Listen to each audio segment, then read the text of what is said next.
welcome back to the class, everyone.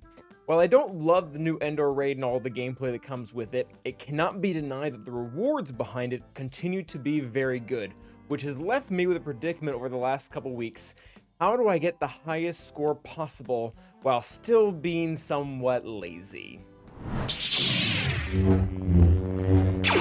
So that really is what today's video is about. We're not going for the most exact optimal way to beat the raid by doing all the remodding, by doing all the replays, by going through these really long strategies of 18 buttons. In fact, that's kind of the exact opposite of what we're trying to do. We're trying to take all the already good characters in game, use them in the raid with either on full auto or very simple strategies that will help maximize our score. So I realize the thumbnail is kind of a lie, but we're aiming for about 11 million right now. And again, this didn't involve multiple retries. This didn't involve remodding. I definitely don't want to have to do that. And we can still get some pretty good results out of it. So let's go ahead and get into the overall roster of it. I will say that there are some premium characters like Leia, Galactic Legends that you'll need to be able to achieve the score and at the same time not having to put a lot of work into it.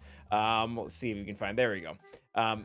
But this is what we're aiming for. Overall, Leia can achieve a 2.4, 2.5 million score without really having to remod her at all. This is kind of just how I normally have my Leia set up. But I won't lie, you do have to play a specific strategy with her. You can't just press full auto. If you do, you probably will end up with a 1.6 million or so score, which I guess is good, but it's worth the 2 or 3 minutes a week just to run through the strategy. And the strategy is pretty simple. And while I don't have the exact screenshot for Leia up, and I won't be showing any gameplay, by the way, just because of the motion sickness thing.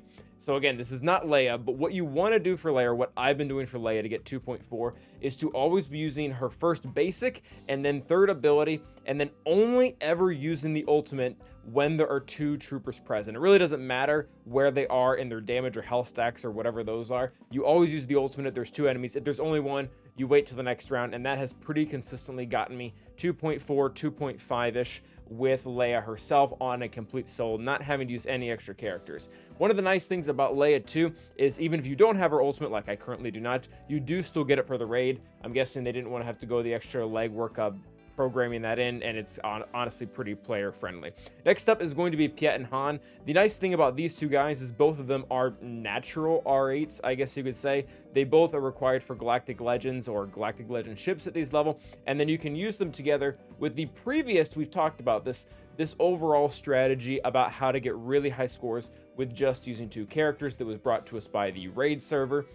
But what we're going for overall here with these 2 characters is about a little bit over 2 million, using again a very simple strategy that we brought up before, and actually that can be shown exactly from the screenshot. You only ever want to use, again, the basic and the final move there, which is I believe evasive maneuvers or evasive mechanics. Sometimes it will not always be in the 3rd slot, so you kind of need to memorize what this the speeder bike moving over to the left looks like, whether it's in the middle or on the far right side, or if it's the only special ability. Those are the only ones you use coupled with the basic, and you again can get a pretty high score out of this without really having to do any remods or anything extensive like that. I guess I will show my mods for anyone who wants to know. Piet has a pretty basic standard. 5 speed mods. Good job, Calvin. But we're just going for a high overall base speed there. That's what his normal modding is for me. And then Han, I have him modded for crit damage as well as fast. But those were not specifically remodded for the raid. That's just how I have those characters in general. Just got to mod shame myself. That was kind of fun.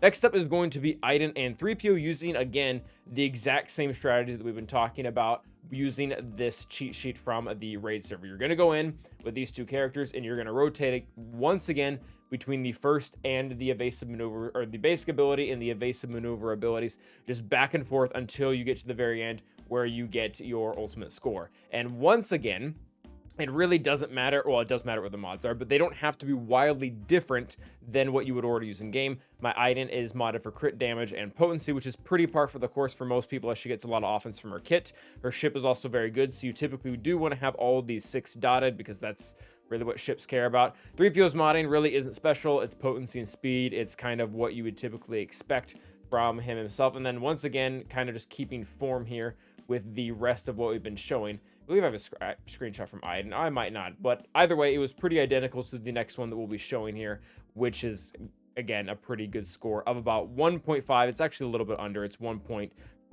Drogon and Scout, again, pretty natural relics. You need both of these characters at R7 to unlock Leia. So if you're already using her fantastically for her solo, you can use these two characters, gear it up as well, and again, produce a score of about 1.5, working towards that ultimate goal of 11 million. The strat, again, I'll probably stop mentioning this point, but continues to be the same. Use the basic ability, use evasive maneuvers, get in there, call it a day. Don't really have to think about anything else. My Drogon is currently modded for offense as well as defense. Again, not important for the raid. That's really just where we have him specifically for the Leia team. My scout mods are actually quite bad. These probably need to be relooked at some point, whether I'm going to shift them over to the Gideon team or back over to the Iden team. Either way, I mean, these aren't great in general, but just goes to show you don't have to specifically remod to get decent scores for the raid. You can if you want to go that extra mile, but again, this guide is kind of about being lazy.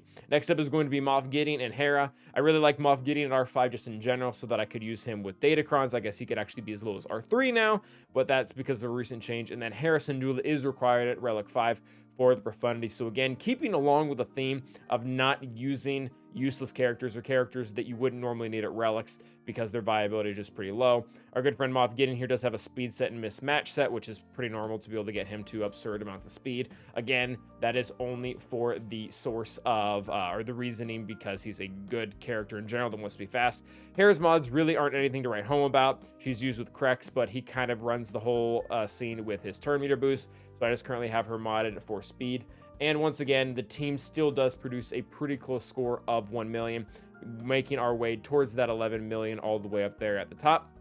Next up, we're going to divert a little bit from the typical strategy of taking in one Empire character and taking one character that has a Rebel character that has evasive maneuvers.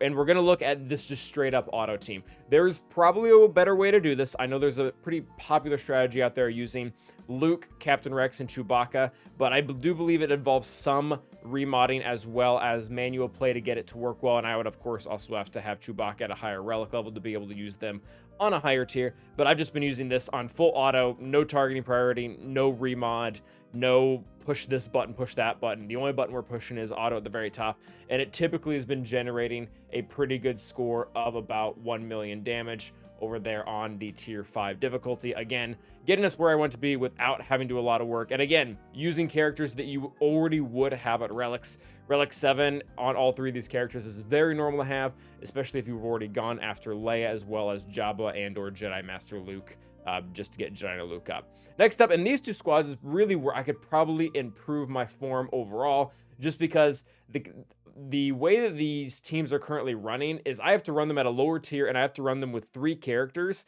because, quite honestly, my modding on them is pretty bad.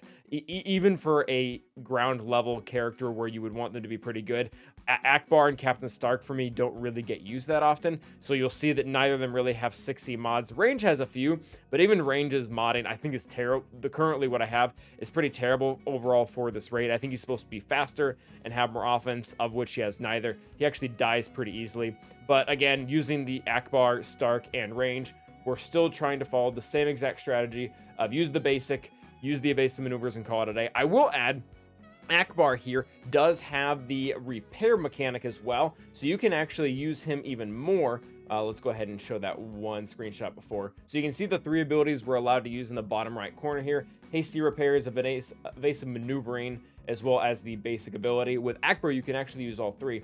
And if your mods are significantly better than mine, or maybe even your relic levels with our good friend Akbar and Range, you could actually full auto with the 2 of them, because between Akbar and Range, the 2 of them only have abilities that you would want to be using, so if you press auto, you're probably going to get the same exact results as you would if you were to do it manually. Again, my mods and relic levels on the 2 of them are not overall great, because again, we're going for kind of a lazy guide, and I don't really want to build up characters when I have other things going on right now, and I already have a good score. But you could, basically what I'm getting at is, you could not only do better than this, but you could also use the 2 of them on auto, because you don't have to worry about them accidentally pressing a quote-unquote bad button. And last and least is just going to be kind of this team that's thrown together. Chief Trooper does have the evasive maneuvering skill to be used that'll get you the evasion. Veers is still an Imperial Trooper, so while he can't give evasion himself, he can still dish out the damage. And then Chewbacca, I don't think he's really ideal for this exact team, but just because of how I have him kind of god modded, as well as at a higher relic level because of JML, he adds a lot of bulk to the team, whereas these other two would just die really early on in the process when trying to use the team. So overall, that's what we're going for. I really don't think I'm going to upgrade any more of my characters, specifically for the Endor raid. My guild is only asking everyone for about 10 million so that we can hit that really juicy box there towards the top. And I'm really happy with this. Like, all these characters, I love having them at the relic levels they are. I enjoy not having to take Akbar up to relic 7, even though he can produce a lot better scores. And I enjoy being able to keep Drogon down at 7, although he probably wouldn't be that bad at R8. But this leaves me with enough room to go after a lot of the stuff that I'm trying to do for GAC and even TW. But thank you guys for watching. Hopefully this was helpful. And as always, stay awesome.